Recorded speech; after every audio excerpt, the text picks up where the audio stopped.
So we're going to move to a little more of a discussion around leadership, success, and entrepreneurship. So Aaron from Los Angeles is asking, what are you most concerned about and what are you most excited about for future generations of young people as they ascend into the professional world? Well, the future is terrific. I mean, I would love to be a child being born today, particularly in the United States. It's so much better. And I mean, just think how much better it would have been for my sisters if they'd been born today or been born 10 years ago than being born around 1930. So,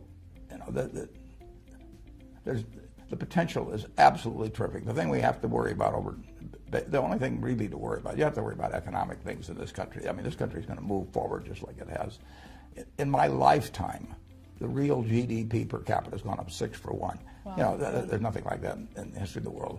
We have to worry, and really, it has to be done through our leaders, but about nuclear, chemical, and biological, the spread of the knowledge of that into the hands of people that wish evil on their neighbor one way or another, because the ability to inflict harm on others has increased exponentially ever since the atom bomb in 1945. And there are a lot of psychotics and sociopaths and people out there. And if you go back a few thousand years, all you could do is throw a stone at the guy in the next cave. But now you can do a lot of damage. Right. And that's the cloud always on the horizon. But other than in the economic sphere, in medicine, education, all kinds of things, the potential is, we just started. Right, absolutely. We talk a lot about the fact that we are very fortunate to have been alive during this period of complete information transformation and technological transformation.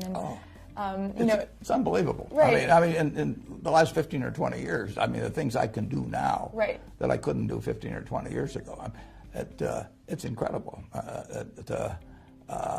Just in gathering information, but also I play bridge on the computer, a dozen hours a week, and I have so much fun doing that. And I can arrange a game in 30 seconds. And it used to be I had to call people and they'd get them together. Right. It's a wonderful world. I was asking, what tips do you have on how to really negotiate your worth in the workplace? Whether it's negotiate your salary. We had Equal Pay Day recently, and that's something that we really worked to teach our members how to do. Like, what advice do you have? Well, that was one of the interesting things, because in Cheryl's book she talked about when she went home and sort of was going to take the first offer someplace, and her husband told her, you're crazy to take the first offer. You ought to negotiate. I've actually had a little different experience in life. I wanted to go to work for my hero, Ben Graham, after I got out of school, and he said no, and I came out here and worked for a few years. In 1954, he said, Warren, next time you're in New York, I'd like to talk to you, and I sort of figured it was going to be a job opportunity, so I was there the next day, practically, and he said, yeah, we'd like you to come to work for us. I never asked the salary. I took the job. I mean, I knew he was going to be a fair person, and I did not know my salary until I got my first paycheck. We'd moved to New York with a baby and one on the way, and I'd gotten an apartment, and I found out what I was earning at the end of that time. I do very little negotiating with people, and they do little with me in terms of it. And Cheryl, said that, and maybe if I was a woman, it'd be different, because they might be treating me unfairly. Right. But I don't think when you find who you want to work for and what you want to do, I don't really, I wouldn't believe in negotiating much.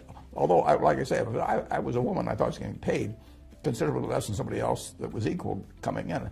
That would bother me a lot. I probably wouldn't even want to work there. I mean, I'd probably want to, if somebody's going to be unfair with you in salary, they're probably going to be unfair with you in 100 other ways. So I disagree a little with Cheryl on that. From you.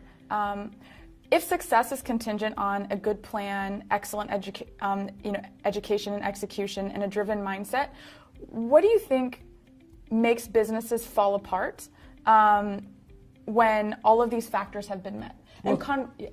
Sorry, go ahead. Some businesses are just tough. I mean, a significant percentage, of the restaurants that open up this year are going to fail. I mean, there are a lot of lot of tough businesses.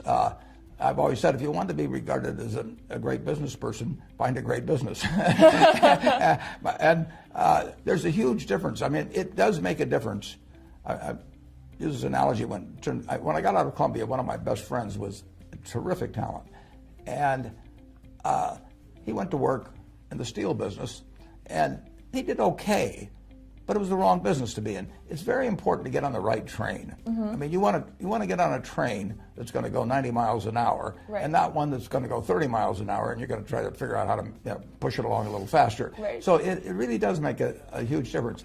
And there are some businesses that are inherently, there's far more opportunity in than others. So you want to give a lot of thought to what train you're getting on. And I owned a half interest when I was, 21 or 22, in a service station, a Sinclair service station with a pal of mine in the National Guard. It was a lousy business. We had a guy right next to us, and he kept selling more gallons of gas than we did. He would cut our prices and everything. I mean, I don't care if you're a combination of Steve Jobs and Larry Ellison and everyone else. You're not going to succeed if you got a guy selling gas below cost next to you. So it's important to get on the right train.